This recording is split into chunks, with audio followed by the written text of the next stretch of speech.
दक्षिण अफ्रीका अपनी हीरो की खदानों के लिए दुनिया भर में मशहूर है। यहाँ हीरो की कई खानों की खोज हो चुकी थी जहाँ से बहुत हीरे प्राप्त हुए थे।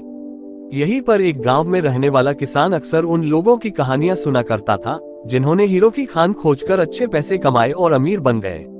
वह भी हीरे की खान खोजकर अमीर बनना चाहता था।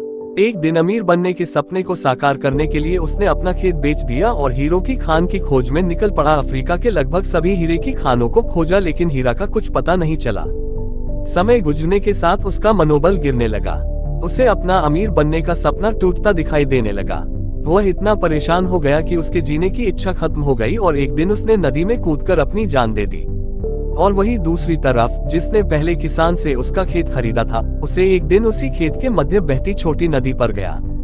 उस नदी के पानी में से इंद्रधनुषी प्रकाश फूटता दिखाई पड़ा।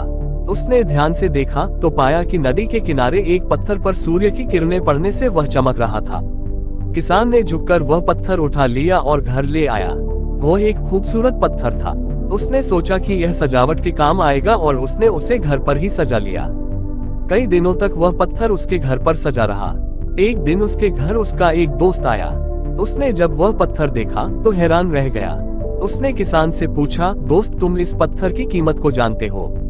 किसान ने जवाब दिया, नहीं, मेरे ख्याल से ये हीरा है, शायद अब तक खोजे गए हीरों में सबसे बड़ा हीरा। दोस्त बोला।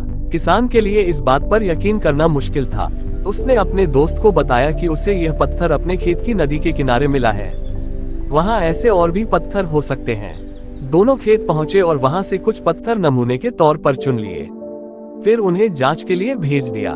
जब जांच रिपोर्ट आई तो किसान के दोस्त की बात सच निकली। वे पत्थर हीरे ही थे। उस खेत में हीरो का भंडार था। वह उस समय तक खोजा गया सबसे कीमती हीरे की खदान थी।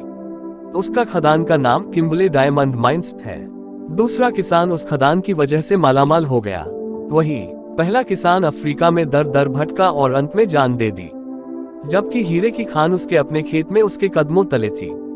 दोस्तों, इस कहानी में हीरे पहले किसान के कदमों तले ही थे, लेकिन वह उन्हें पहचान नहीं पाया और उनकी खोज में भटकता रहा।